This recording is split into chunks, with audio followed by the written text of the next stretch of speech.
Yo, what's going on, homies? It's your boy Stumped, back for another OPTC video, and in today's video, we're diving into PKA level 150 to level 200 with a team that's going to give you guys at least 5 drops. You can max out at 7 drops, as you guys see here on the screen. We are utilizing a Yamato as a friend captain, so that is 3 drops there. We have Sabo Koala with an extra drop, the Frankie and Sanji 5+ for an extra drop, and then the Rocks and Roger Religaban to have a chance at 75% being an extra drop.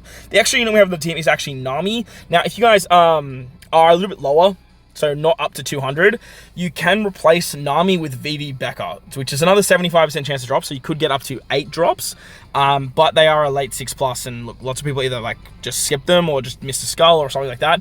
But like I said, if you guys don't want to use Nami, then you can use VV Becker. The damage is just going to be really, really tight once you get to 200. At level 200 PKA, you need to hit around 37 billion damage. Now, look, 37 billion damage is not really that much in today's day and age, especially with some of these massive hitters.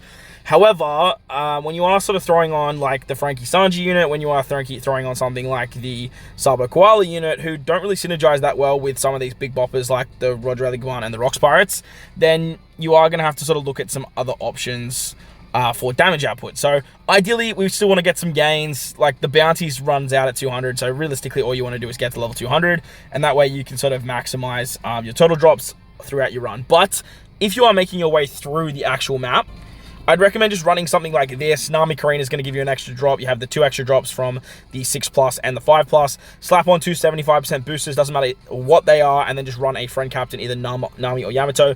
Hit the auto button, and then you're going to be getting at least 6 drops extra per run on the mini bosses. And once you hit level 100+ on PKA, you're always going to be able to take on both mini bosses, and then you can even slap on a PvP fight to get your chopper man missions done nice and quickly before we move into the next part of the content cycle. So this is what I'd be running for like your low levels of the mini bosses. Keep them at level 1, keep them at level 6. The drops, they do not change. The percentages are very minuscule, so there is a difference, but like it's not enough to warrant the amount of effort you have to put in to just run level 60 and that on the mini bosses. So stay level 1, stay level 6, get it done with Nami Karina as a captain, and bring any boosters that just give you the most amount of drops on those fights.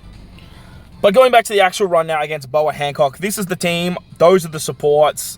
Let's dive on in. So as I mentioned, we are utilizing a Yamato as a friend captain. She's very, very important because not only does she remove the attack down on the final stage, she removes the paralysis, she gets through the Wano or barrier. She does a lot for this particular team, and it just works out very, very nicely. As for the supports, we have the support of Whitey Bay on our Rocks Pirates. But if you guys don't have the Whitey Bay support, you could use something like Jozu for the attack down. That way you won't need to bring the Morley support as well, which are a little bit more illustrious on Sabo Koala. And then you could use something like Anniversary Zoro on the Roger Religaban character. So that way you get the chain boost that way. On turn 1, there is 1 turn of threshold, so having Roger Religaban as our captain works really, really nicely here. The reason it works so nice is because you actually get the removal of the threshold completely. It sets it to... what does it set it to? It sets it to 0%, so it's very, very nice to actually just bypass that, because otherwise it would just be a little bit challenging to sort of get through that. Now on turn 2, you come up against a Bonnie, and she gives you 2 turns of hunger, which is very annoying. So utilizing the swap ability of Sabo Koala 6+ allows you to get a bunch of recovery orbs. That way, when you use the Frankie and Sanji special the first time, you can have the Iceberg support to actually lock those orbs, because on turn 3, the Yamato unit is actually going to turn them into Wano slots. So very important that you lock all your orbs, but you still have hunger here. So just be mindful of that, and you are going to want to try and kill these particular characters nice and swiftly, so that way you don't have to worry about stalling. So what we're going to do here is we're going to start with Frankie and Sanji, hit with Sabo, because you have, hit with the Rocks Pirates. That way you can break through the what's it called? The hunger barrier, or just hit through like maybe with Nami, and then you want to sort of use, say, like the Rocks Pirates to kill Bonnie. So like that's going to be the goal here. So let's get it done. So we're going to hit 1.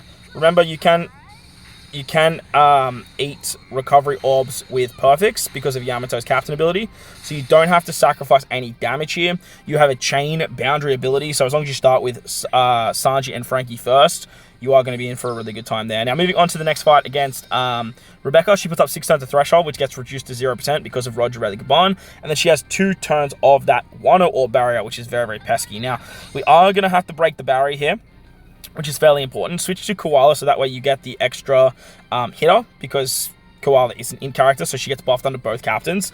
We're going to have to break the barrier, so you're going to have to tap with Frankie and Sanji into the Rock Pirates. Then ideally, you want to kill with your 2 in characters. So let's hopefully get this done. We don't have any other buffs. As you can see, it is fairly simple to take her out. We have plenty of damage there. Ideally, tap with Roger Gaban, because Roger Gaban going to get a Super Block Orb on the final stage. No, none that actually matters now that I'm really thinking about it, because like you're not going to be able to swap orbs. But moving on to the next stage against Koala, she puts up damage reduction and gives you a bunch of paralysis. Now, as you guys still see here, with my ship, I remove 1 turn of paralysis, but that is not necessary at all. You can use any ship that you guys like to get as much buff. If you guys have the Ho ship, and you can get the cooldowns to Ho ship, I don't know if it's enough turns, but the Ho ship can give an orb buff, and then that way you can actually get the orb buff and then use the set target for the Rock Pirates. But Nami as a sailor actually halves the paralysis, so now no matter what, you can actually just use the Yamato special to completely remove the rest of that paralysis. Not only that, but the Yamato and Otama special is going to give you the 3 turns of a base attack, and you also get the final tap buff as well, which is great because they are obviously a final tap unit as well. But the 3-turn base stat buff is very important to use that first. Then we can use the special of Roger, Rayleigh, and Gaban. Roger, Rayleigh, Gaban, because they're a captain, they actually extend the chain multiplier buff, and then they give you 2 turns of a color affinity boost for strikers and slashers. Then we're going to use the Sabo and Koala special. That's going to give us 3 turns of cerebral and free spirit characters attack boosting. Plus, they also extend the color affinity buff. So now we've got 3 turns color affinity, 3 turns base stats, 3 turns of an attack boost, and a 3-turn chain multiplicative buff too. But we still have to get around the damage reduction, and to do that, we're going to be utilizing the Nami special. Should work fairly nicely there. And then with that, we're pretty much just good to go. Nice and easy kill. Now, you want to try and keep those Wano orbs on the Yamato, Otama, and on Nami. The damage here should be plenty. I don't really see it being too big of an issue. I actually, now that I'm looking at it, I've put Roger... I put the Rock Pirates in the wrong spot. Yeah, okay, cool.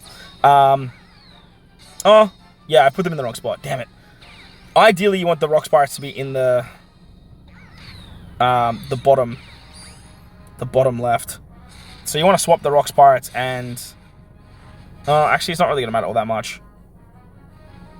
Yeah, we could have got rid of the Wano Orb, actually, on Nami, because then she gets a tandem orb back. Yeah, that's definitely the play. So, when I said keep the Wano Orb on Nami, you don't want to keep the Wano Orb on Nami. That was a bit of a blunder, but it's okay, because we're still fairly early here, and we should still have plenty of damage. The upside to bringing this particular Nami on the team is that you can get the Super Tandem ability, because you have Sanji, and you also have a Lin being the Rocks Pirate, so that's always good fun. Using the superclass of Yamato, you can get a Striker superclass. You can also get increased damage taken. You have an Orb buff thanks to the Rocks Pirates. You have the Final Tap buff, Base Attack, Chain Boost, Chain Multiplier, Chain Boundary, Color Affinity, and you remove the attack down thanks to your support and the Yamato Captain. So very, very nice stuff here. So ideally, what you would want to do is you would want a Tandem Orb on your Nami, and then you'd have a Wano Orb on your Rocks Pirates. That would be the most ideal. And then basically when you tap here, go into Roger Gaban, or start with Roger Gaban, hit with your what's it called? Hit with your Sanji and Frankie into Lin, then into Nami, which would trigger the Super Tandem, getting a lot of damage there. As you can see, we killed pretty comfortably without even tapping with Yamato. So I'm fairly certain that this team is going to do plenty of damage. And I'll leave a comment with what the damage looked like there. But like I said, I stuffed up and should have had a Super Tandem available too. So it's going to do a lot of kabonga donga damage. So that's going to wrap up the video. Hopefully you guys enjoyed it. If you did, like button, hit the subscribe button, do that good stuff. Most importantly, wherever you guys are in this beautiful world, please remember to enjoy the rest of your day. As always, homies, thank you all for watching, and I'll catch you all in the next one.